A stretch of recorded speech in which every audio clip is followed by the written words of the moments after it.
하나님을 사랑하시면 우리 다 같이 아멘 하십시다. 네. 목사가 돼서 한 43년이 끝나가니까 생각나는 게 하나가 있어요. 우리 교회가 개척할 때 이제 제가 사진을 놓고 보니까 뮤지컬 배우가 전부 우리 교회 교인이었더라고. 황정민이를 비롯해서 그 부인 최미애, 전수경, 또 박모 이런 사람들 보니까 전부 우리 교회 와서 애들 낳아가지고 제가 그 전수경 쌍둥이 딸을 내가 축복 기도도 해준 사진이 있고 그래요. 근데 이제 우리 교회 자녀들이 잘 되는 거 보니까 너무 기쁜데 또 오스틴에서 소식이 날라와서 또 우리 도겸이가 이제 그렇게 빛을 낸다 그러니까 또 먼 훗날 우리 교회가 그런 명예를 다시 한번 또 회복하는 그럴 때가 있지 않을까. 그리고 우리 자녀들 참 잘 됐으면 좋겠다. 그 자녀들 각가정 보니까 다 잘 되고 있어. 그래서 여러분들 감사해야 돼요. 자녀들 때문에 어려움 당한 사람들이 얼마나 많아요. 에? 어느 집에 자녀 때문에 걱정하는 사람이 있으면 손 들어보세요. 우리 집에도 있어요. 나도 우리 자녀들 잘 길렀다고 하는데 정말 우리 교회 가정들 보면요. 얼마나 애들이 착한지 몰라. 너무너무 감사해요. 그 왜 그런지 아세요? 우리가 항상 새벽마다 기도하잖아요. 여러분들 서로 교인들끼리 감사해야 돼요. 감사해야 돼요. 우리 교회가 정말 모두 건강하게 이렇게 잘 진행되고 정말 성경을 떠나지 아니하고 정말 성경을 지키기 위해서 몸부림치는 거 이거 감사한 줄 알아야 되는 줄로 믿으시기 바랍니다. 여러분들 이 12월 달은 성탄절이 들어가 있는 달이고 또 그 첫 주를 가리켜서 우리가 대림주 위대하신 주님께서 오신 달이다 이렇게 기념을 하고 있는데 오늘은 다른 사람에게 대해서 이야기해 보는 것이 아니라 마리아에 대해서 한번 이야기를 하고 우리 모두 은혜 받기를 주님의 이름으로 축원합니다. 마리아는 자기는 이 세상 역사에 등장하는 어느 여자들보다 더 영광스러운 여자라고 그렇게 생각을 했습니다. 왜냐하면 자기는 보잘것없는 시골 처녀임에도 불구하고 독생성자 예수 그리스도께서 성육신하셔서 이 땅에 오시는 성스러운 도구로 사용되었다라고 하는 것을 알기 때문인 줄로 믿으시기 바랍니다. 누가복음 2장에 의하면 마리아는 가브리엘 천사의 방문만 받은 것이 아니라 마리아는 이 세상에서 최고의 복 중의 복인 하나님의 영인 성령의 은총을 입었다라고 하는 인사를 받았다라고 하는 것입니다. 그런데 문제는 뭐냐면 가브리엘 천사는 떠나고 그 순간 마리아는 현실로 돌아와서 생각을 해보니까 이 세상에 그 누구도 자기의 말을 믿지 않을 것을 깨닫게 되었다라고 하는 것입니다.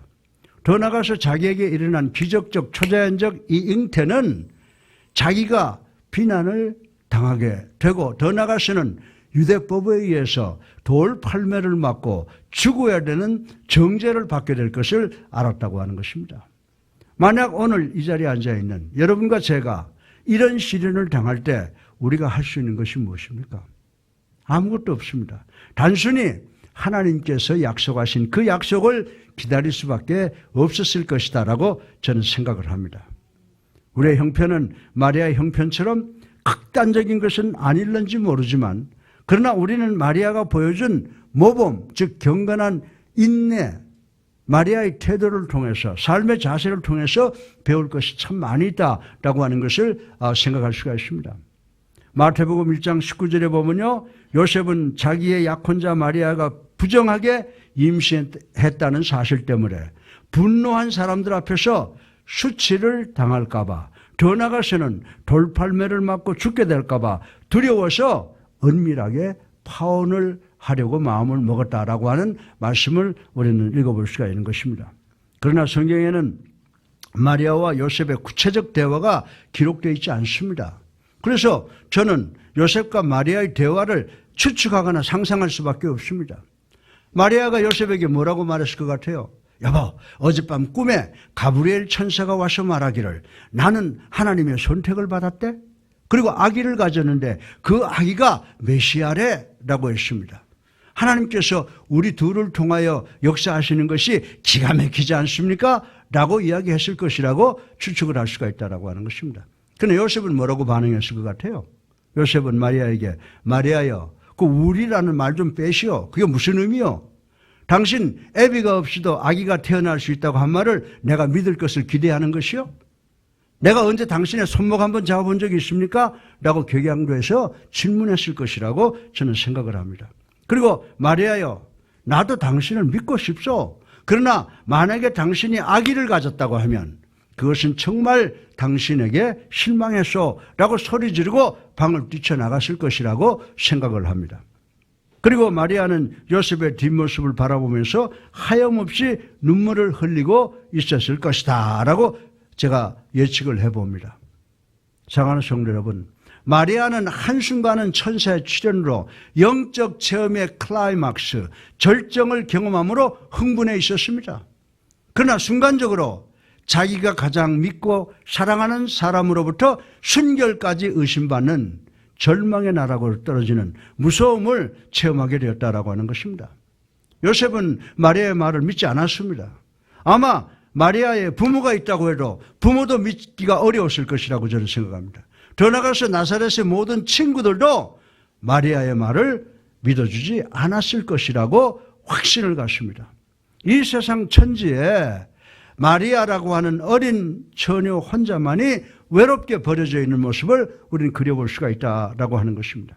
그러나 사실 마리아는 완벽하게 결백하면서도 엄청난 오해를 지금 받고 있는 것입니다. 여러분은 하나님의 뜻 가운데 있음을 확신하고 말씀에 의지해서 살고 있음에도 불구하고 무고하게 고소를 당하고 어려운 일을 당해본 적 있습니까, 여러분들? 어쩌면 여러분이 참한 그리스도인 여자를 사랑합니다. 그러나 여러분의 부모님은 여러분과 동의하지를 않습니다. 왜냐하면 그 여자의 신분이 여러분과 걸맞지 않기 때문인 줄 모릅니다. 여러분이 엄청난 횡재를 했습니다. 재산을 얻게 되었습니다. 여러분은 그 재산을 하나님께 감사해서 의미 있고 좋은 곳에 지혜롭게 그리고 넉넉하게 쓰기를 원합니다. 그러나 여러분들의 가족들은 시기하고 질투하고 여러분의 마음을 가로막습니다. 여러분이 장애자 가난한 아기를 양자 양녀로 입양시키려 합니다. 여러분이 예수님을 그리스도로 살아계신 하나님의 아들로 믿고 영접하고 세례받음으로 영생복락을 소유한 것에 대해서 기쁨과 즐거움이 넘칩니다. 그러나 여러분들이 여러분의 영적 생활을 위해서 예수사랑교회로 교적을 옮기면 다니던 교회 형제 자매들은 여러분이 정치적으로 사회적으로 개인적으로 어떤 목적에 의해서 예수사랑교회로 교적을 옮긴다고 오해를 할 수가 있습니다. 더 나아가서 그리스도의 교회라는 이상한 교회로 옮긴다고 비웃게 될 수도 있습니다. 우리는 오해를 받는다는 것은 이렇게 대단히 어렵고 힘든 것이라고 하는 것입니다. 미국에 가 있는 아이들 대부분이 다 차를 가지고 있는데 저는 내 아들 성호에게 한동안 차를 사주질 않았습니다. 그런데 어느 날 저희 부부가 성원의 학교를 방문했더니 성호가 우리를 만나러 오는데 다 망가지고 잘 구르지도 않는 자전거를 타고 땀을 뚝뚝 흘리면서 나오는 것을 보았습니다. 너무나 측은해서 저희 부부는 미국에서 어느 노인의 차고에 수년 동안 오래 잠자고 있던 중고차 복스웨건 하나를 사주고 왔습니다. 그리고 몇 년 후에 저는 교회를 새롭게 건축하기 위해서 건축원금을 하기로 했습니다. 그리고 했습니다.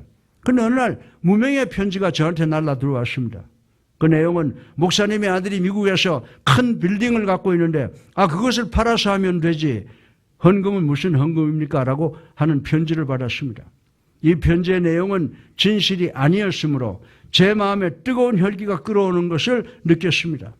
우리 성호가 가진 집은 작은 연립주택이 전부였습니다.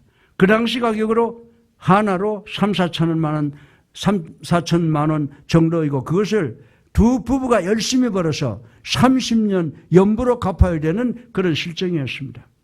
사랑하는 성도 여러분, 그러나 오해를 받고 있는 그것을 설명하지 않고 참고 있는 것은 대단히 어려운 일이라고 하는 사실을 느꼈습니다. 그런데 오늘 본문을 보면 마리아가 나타납니다. 마리아를 보면 사람에게 오해를 받는 것이 아니라 자신의 생명을 건 자기가 가장 믿고 사랑하는 약혼자 요셉에게 오해를 받았습니다. 이것은 더 참을 수 없는 어려운 일입니다. 마태복음에 나타나는 마리아인은 참으로 고통스러웠을 것입니다. 왜냐하면 요셉은 이 일을 드러내지 않고 가만히 끊고자 했기 때문입니다. 마태복음 1장 20절 상반절에 이 일을 생각할 때라고 했습니다. 요셉이 파혼을 해야 하겠다는 모든 그 이유와 명분을 생각하는데 시간이 얼마나 걸렸다고 여러분 생각하십니까? 요셉이 모든 여건을 이해하는데 얼마나 걸렸습니까? 하루? 일주일? 한 달? 우리는 얼마가 걸렸는지 모릅니다. 우리는 마리아가 이 가슴 아픈 상황을 얼마나 오래 참고 기다렸는지 모릅니다. 하루 동안이라도 이는 일각이어 삼치였을 것입니다. 요셉이 오해를 풀었다고 해도 마리아는 주변 다른 사람의 오해로 오는 모든 수모와 창피와 고통을 견뎌야 했다라고 하는 것입니다. 마리아는 기다리는 것 외에는 아무것도 할 수 없는 상황에서 마리아가 취한 세 가지의 반응이 오늘 성경에 기록되어 있는 것을 볼 수가 있습니다. 첫째로 섬김이었습니다. 둘째로 그래도 찬양하는 것이었습니다. 그리고 셋째로 겸손하게 하나님의 약속을 믿고 기다리는 것밖에 없었다고 하는 사실을 오늘 본문을 통해서 알 수가 있는 것입니다. 이 반응들은 우리도 이 세상을 살아가면서 할 수 있는 반응이었습니다. 이 반응을 생각해 보므로 우리 함께 은혜 받기를 주님의 이름으로 축원합니다. 도저히 수용할 수 없는 그 상황에서 마리아가 일으킨 첫 번째 반응은 다른 사람을 섬기는 것이었음을 생각해 보겠습니다.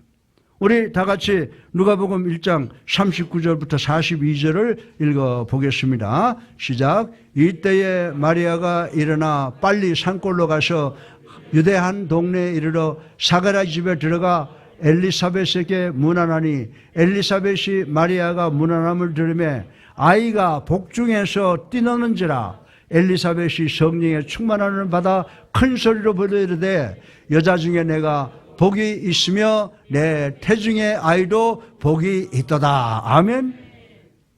세상의 모든 사람은 마리아를 오해하고 비난하고 손가락질했으나 여기에 마리아를 믿어주고 축복해주는 사람이 있었으니 이분은 누구라고 그랬어요? 세례 요한의 어머니인 엘리사벳이었습니다. 이분이 믿어주는 것, 이분이 축복해주는 것은 마리아에게 큰 기쁨이 아닐 수가 없었다고 저는 생각을 합니다. 그래서 누가복음 1장 56절에 보면 마리아가 석 달쯤 함께 있다가 집으로 돌아가니라 라고 하는 말씀이 기록되어 있습니다. 여러 자매님들에게 제가 질문 하나 하겠습니다. 여러분이 6개월 후에 아기를 출산해야 되는데 친척 집에 가서 3개월을 보냈다면 3개월 동안 여러분은 무엇을 합니까? 가만히 앉아서 놀고 먹습니까? 아닙니다. 아마 여러분은 가벼운 일을 합니다. 그 집 식구들을 돕고 섬깁니다. 마찬가지로 마리아도 엘리사벳의 집에 있을 때 식사도 준비하고 설거지도 하고 방청소를 했을 것입니다. 그리고 마리아는 엘리사벳이 세례 요한을 출산할 때는 세례 요한의 기저귀로 빨아주고 갈아주고 안아주고 했을 것이라고 생각을 할 수가 있는 것입니다. 마리아는 자기 자신이 당한 문제를 잊기 위해서 엘리사벳을 위해서 열심히 헌신하고 봉사하고 섬겼다라고 하는 것을 우리는 생각할 수가 있는 것입니다. 여러분이 만약에 간절하게 하나님의 시간을 기다리고 있다면 막연하게 볼거리나 먹거리나 찾아다니면서 쇼핑이나 하면서 하나님의 시간을 기다리지 마시고 여러분의 손길을 기다리는 사람을 찾아다니면서 그들을 섬기고 돕는 여러분이 되실 때 하나님의 축복이 함께 하시는 줄로 믿으시기를 주님의 이름으로 축원합니다. 그러면서 여러분 자신만을 위한 이기적인 생각은 버리시기 바랍니다. 우리 주님께서 마태복음 16장 25절에 뭐라고 말씀하십니까? 누구든지 제 목숨을 구원하고자 하면 잃을 것이요 누구든지 나를 위하여 제 목숨을 잃으면 찾으리라. 아멘. 이 말씀을 우리가 어려운 세상을 살아가면서 주님의 이제 탄생을 우리가 기다리면서 이 말씀을 반드시 기억해서 축복받는 우리 모두가 되시기를 주님의 이름으로 축원합니다. 도저히 수용할 수 없는 상황에서 마리아가 일으킨 두 번째 반응은 찬양하는 것임을 생각해 볼 수가 있습니다. 우리 다 같이 누가복음 1장 46절로 49절을 읽어보겠습니다. 시작. 마리아가 이르되 내 영혼이 주를 찬양하며 내 마음이 하나님 내 구주를 기뻐하였음은 그의 여종 비천함을 보셨음이라. 보라 이제후로는 만세의 날을 복이 있도다 일컬으로다. 능하신 이가 큰일을 내게 행하셨으니 그 이름이 거룩하시며. 아멘. 여러분들 이 음악이라고 하는 것이 대단하다고 저는 생각을 합니다. 특별히 찬양에 대한 찬양은 찬양에 대한 이해가 없는 사람들에게까지 찬양은 특별한 것이라고 하는 것 우리 잘 알고 있습니다. 찬양은 마음을 말하는 언어라고 말씀을 드릴 수가 있습니다. 찬양은 우리의 영을 감동시킵니다. 찬양은 흥분된 우리의 신경을 가라앉혀 줍니다. 찬양은 절망적인 마음에 용기를 줍니다. 찬양은 상처 입은 마음을 치료합니다. 찬양은 완악한 마음을 부드럽게 녹여줍니다. 아멘? 여러분들 옛날에 우리가 전화를 걸면 통화 중일 때 무슨 소리가 들려요? 빵빵빵 통화음이 들리니까 어떡합니까? 그럼 얼른 전화를 끊어버리지 않습니까? 그러나 요즘은요, 크리스찬들에게 전화를 걸면 뭐가 나와요? 통화 중이면 당신은 사랑받기 위해 태어난, 내가 걱정할 생각이 안 나요. 당신은 사랑받기 위해 태어난 사람. 이런 아름다운 복음성가가 들리기 때문에 시간 가는 줄 모르고 전화기를 귀에 대고 기다린다라고 하는 걸 우리 잘 알고 있습니다. 여러분들 옛날에 우리 유경수 연사가 제일교파한테 피살당하고 조영식 작사, 김동진 작곡으로 목련꽃이라고 하는 노래를 지어서 유가족을 위로하고 전 국민을 위로했던 적이 있죠. 또 우리나라의 기록윤 씨가 패티김 가수와 이혼을 하면서 패티김을 위해서 이별이라는 노래를 지어줬다는 말을 우리는 알고 있습니다. 또 다이아나 황태자비가 죽었을 때 비틀즈의 주동 멤버인 엘튼 존은 다이아나를 기리기 위해서 추모의 노래를 지어서 불렀던 것을 우리는 잘 알고 있습니다. 그리고 성경을 보면요, 사울이 마음이 쓸쓸하고 불안할 때 불안한 마음을 달래기 위해서 부하로 있던 다윗을 채용해서 하프를 연주한 것을 우린 잘 알고 있습니다. 사랑하는 성도 여러분, 그리고 예수님께서는 어떻게 했습니까? 예수님에게도 십자가의 아픔과 고난을 바라보면서 감난산의 겟세마네 동산을 향하여 제자들과 함께 다락방으로 나갈 때 찬송을 불렀더라. 아멘. 예. 이렇게 찬양은요, 우리 인간들이 상상하지 못하는 특별한 능력을 가지고 있다라고 하는 것입니다. 어느 신앙 좋은 장로님은 자기 손자가 태어나면서부터 머리에 구멍이 있어서 브레인 뇌가 머리 밖에 있는 것이 발견이 되었답니다. 이분은 의사로부터 상당한 위험한 수술을 해도 살 수 있는지 보증할 수가 없다고 하는 그런 걱정스러운 두려운 소식을 들었습니다. 1시간 후에 이 장로님은 자기 손자를 위해서 큰 병원의 중환자실에 들어가게 되었습니다. 그런데 간호사가 기독교인인지는 모르지만은 어린 손자의 침대 옆에다가 음악을 틀어놓았는데 그 찬송가를 통해서 엄청난 위로를 받았다고 하는 것입니다. 예수님께로 가면 나는 기뻐요. 걱정 근심 없고 정말 즐거워. 예수께로 가면 나는 기뻐요. 나와 같은 어린이 부르셨어요. 아멘이죠. 그 찬송가를 듣는 순간에 이 장로님은 성령님께서 자기 손자에게 임하심을 느꼈다라고 고백을 했습니다. 이 장로님의 손자는 지금도 살아서 기적적으로 정상적으로 생활하고 있다고 하는 간증을 들었습니다.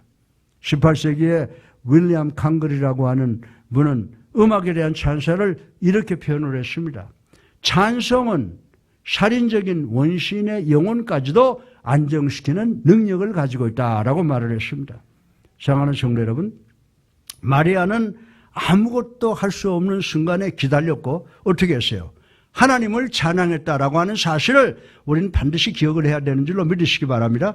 우리도 세상을 살면서 절대절명의 순간에 하나님께서 약속하신 것을 믿고 하나님을 찬양하는 우리 예수랑교회 성도님들 되시기를 주님의 이름으로 축원합니다. 예. 아무것도 할 수 없는 상황에서 마리아가 취한 세 번째 반응, 마지막 반응은 조용하게 대면하고 참고 기다리는 것이었음을 생각해 보겠습니다. 우리 다 같이 누가복음 1장 56절을 읽어보겠습니다. 시작. 마리아가 석 달쯤 함께 있다가 집으로 돌아가니라. 아멘. 이 말씀을 보면 마리아는 엘리사벳과 3개월 같이 있다가 집으로 돌아왔다고 합니다. 이는 대단히 어려운 일이라고 저는 생각을 합니다. 30년 후에 예수님께서 당신의 신성과 인성, 더 나아가서는 구주성을 선포할 때 주변 사람들이 뭐라고 말했을 것 같아요? 아주 비장하게, 아니 저 친구 저거 사생 아니야? 라고 비난했을 것이라고 생각해 볼 수가 있는 것입니다. 마리아는 그 상황을 대면했어야 했습니다. 그리고 마리아는 그 모든 수고나 아픔과 고통을 견디면서 자기 고향 나사렛에 머물러 있었다라고 하는 것입니다. 여러분이 주변으로부터 오해를 받고 있으면 여러분은 다른 곳으로, 다른 도시로, 다른 나라로 도망가고 싶은 유혹을, 그리고 새로운 곳에 가셔서 새롭게 시작했으면 좋겠다는 유혹을 받게 될 것입니다. 저도 어려운 시간을 많이 보냈습니다. 또 지금도 어렵습니다. 이럴 때 저에게도 유혹이 찾아옵니다. 우리 성호 가족하고 제가 미국 보내고 난 다음에 3주 이상을 같이 지내본 적이 없어요. 에이구, 미국 가서 아들, 며느리, 손주들의 재미나 보면서 새롭게 살까? 새롭게 시작할까? 라고 하는 유혹을 받습니다. 어떤 때는요, 여러분들 이렇게 어려울 때는 다른 것을 결정하게 생각하는지 모르지만 여러분이 한 가지 기억해야 되는 것은 어려울 때 여러분이 결정하는 모든 결정은 옳은 것이 아니라는 사실을 여러분들 알아야 되는 줄로 믿으시기 바랍니다. 여러분은 여러분의 문제로부터, 여러분 자신으로부터, 그리고 여러분의 하나님으로부터 도망칠 수 있는 것이 없다는 사실을 여러분들 깨달아야 되는 줄로 믿으시기 바랍니다. 리오 젤이라고 하는 미국의 유명한 여류 인사가 17세가 될 때 성폭행을 당했답니다. 그리고 그 추행으로 인해서 임신을 하게 되었습니다. 그리고 평안을 잃어버리게 되었습니다. 더 나아가서 알코올 중독이 된 그녀의 어머니는 불쌍한 딸에게 야, 나가서 모든 것이 끝나면 돌아와 라고 구박을 했답니다. 리오는 에이, 아기 하나 그저 임신 중재를 할까? 라고 생각을 해보았답니다. 그러나 리오는 그때 이미 크리스찬이 된 후였다고 말합니다. 그래서 리오는 자기에게 길을 보여줄 성경 말씀, 하나님의 말씀이 분명히 있을 것이라고 믿고 열심히 성경을 찾았다고 하는 것입니다. 드디어 리오는 시편 139편 14절로 15절에 있는 아름다운 기도문을 찾게 되었습니다. 우리 다 같이 한번 읽어볼까요? 없어요? 네, 다 같이 읽겠습니다. 시작. 내가 주께 감사하옴은 나를 지으심이 심히 기묘하심이라. 주께서 하시는 일이 기이함을 내 영혼이 잘 아나이다. 내가 은밀한 데서 지음을 받고 땅의 깊은 곳에서 기이하게 지음을 받은 때에 나의 형제가 주의 앞에 숨겨지지 못하였나이다. 아멘이죠. 리오는 이 말씀을 통하여 자기 태중에 있는 아기가 자기가 원해서 생긴 아기는 아니라도 이 아기는 하나님이 주신 가치 있는 아기라고 하는 것을 인식하게 되었다고 했습니다. 따라서 임신 중재는 일시적인 문제를 해결하는 영원한 해결책이 아니다라고 하는 것을 깨닫게 되었다고 하는 것입니다. 그래서 이 아기는 자기가 원해서 갖기로 원하는 아기는 아니지만 자기는 출산을 하기로 결심을 했다고 합니다. 그리고 이 아기를 입양할 양부모를 찾았다고 합니다. 이 아기는 그 훌륭한 그리스도인 부모에게 입양되었습니다. 20년이 지났습니다. 리오는 어느 날 자기가 생명을 준 그 딸을 만나게 되었습니다. 그런데 그 딸은 어머니 리오를 만나자마자 예수 믿게 전도를 시도했다고 합니다. 그때 리오는 딸에게 20년 전에 내가 태어날 때 성령님께서 이미 나에게 예수님을 믿게 해주었다라고 반응을 했더니 그 딸은 생전 처음 보는 엄마의 품에 안기면서 엄마 나에게 생명을 주신 하나님께 감사합니다 라고 하면서 처음 만나는 어머니의 품에 안기더라고 하는 간증집을 읽은 적이 있습니다. 사랑하는 우리 예수님께 성도 여러분, 어려움을 당할 때, 수모를 당할 때 참고 견디는 것은 참 어려운 일입니다. 그러나 도망가지 마시고 끝까지 견디시기 바랍니다. 수모와 창피를 견디시기 바랍니다. 그러면 여러분은 여러분의 진정한 친구가 누구인가를 깨닫게 된다고 성경은 우리들에게 가르쳐주고 있습니다. 여러분은 이 과정을 통해서 성숙해질 것입니다. 그럼 여러분은 하나님의 은혜가 여러분에게 충만한 것을 깨닫게 되는 줄로 믿으시기를 주님의 이름으로 축원합니다. 그래서 전도서 7장 8절에 보면 일의 끝이 시작보다 낫고 참는 마음이 교만한 마음보다 나으니라 라고 말씀을 하셨습니다. 여러분이 오해로 인해서 오는 모든 고난과 고통을 참고 인내하면 하나님께서 여러분으로 하여금 이 모든 과정을 지나가게 도와주시는 줄로 믿으시기 바랍니다. 그 시작은 비록 미약하지만 그 나중은 창대케 하시는 하나님이 바로 여러분과 저의 아버지라는 사실을 반드시 기억하시기를 주님의 이름으로 축원합니다. 요셉이 마리아를 오해하여 잘못된 결정을 하려 할 때 하나님이 즉각 개입하신 모습이 기록되어 있습니다. 우리 다 같이 마태복음 1장 20절을 읽어보겠습니다. 시작. 이 일을 생각할 때에 주의 사자가 현몽하여 이르되 다윗의 자손 요셉아 내 아내 마리아 데려오기를 무서워하지 말라. 그에게 잉태된 자는 성령으로 된 것이니라. 아멘. 하나님께서 요셉에게 천사를 통하여 즉각 진실을 가르쳐 주었습니다. 이어서 우리 다 같이 24절부터 25절을 한번 읽어보겠습니다. 시작. 요셉이 잠에서 깨어 일어나 주의 사자의 분부대로 행하여 그의 아내를 데려왔으나 아들을 낳기까지 동침하지 아니하더니 나음의 이름을 예수라 하니라. 아멘. 마리아는 요셉과의 모든 오해를 풀고 화해가 되었습니다. 그러나 마리아의 편에서 생각해 보면 이 짧은 기간이 아마 평생과 같은 느낌을 가졌을 것이라고 저는 생각을 합니다. 마리아의 삶을 분석해 보면 마리아의 일생은 하나님의 진리가 나타나기를 계속해서 기다리는 삶이었습니다. 마리아는 하나님께서 요셉의 꿈에 나타나셔서 마리아의 말이 사실이라고 하심으로 요셉의 오해를 풀어주기를 몇 주 기다렸습니다. 마리아는 남편과 자연스러운 관계를 갖기 위해서 결혼하고도 예수님이 출생하실 때까지 기다려야 했습니다. 마리아는 아기 예수님을 죽이려 하는 헤롯이 죽기까지 애굽에 나가서 기다려야 했습니다. 그리고 마리아는 예수님께서 진정한 메시아임이 확인될 때까지 장장 30년을 더 기다려야 했다고 하는 것입니다. 사실 예수님께서 만드신 첫 기적은 자신의 어머니를 당혹하였습니다. 잔치집에 포도주가 떨어졌다는 어머니에게 아들이신 예수님께서 뭐라고 말합니까? 여자여 내 때가 이르지 아니하였나이다 라고 핀찬을 주었습니다. 이후에도 마리아는 예수님께서 왕이 되시기 위해서 3년을 더 기다리셨습니다. 마리아가 예수님의 갈보리 언덕 십자가 앞에 섰을 때에 하나님의 뜻에 대하여 마리아는 이 세상에 가장 초죽음이 된 사람이었습니다. 마리아는 십자가 앞에서 마리아의 칼이 내 영혼을 찌르게 될 것이라는 시므온의 예언을 기억했을 것입니다. 마리아는 자기의 아들이 죽는 것, 그것도 십자가 위에서 이렇게 참혹하게 죽는 것을 두 눈으로 보았습니다. 그 예언이 자신의 마음을 모질게 갈기갈기 찢어놓을 것은 상상도 못했을 것이라고 생각할 수가 있습니다. 그러나 마리아는 3일을 더 기다렸습니다. 예수님께서 죽음에서 부활하셨습니다. 그리고 마리아는 예수 그리스도의 승천을 보기 위해서 40일을 더 기다리셨습니다. 그리고 마리아는 다락방에서 성령의 강림을 보기 위해서 일주일을 더 기다렸습니다. 성령께서 강림하는 순간 갑자기 마리아는 그 사회에서 교회에서 유명해졌다라고 하는 것입니다. 귀한 인사가 되었습니다. 그래서 이 세상의 모든 사람은 그 귀한 스토리가 진실인 것을 알게 되었습니다. 왜 그렇습니까?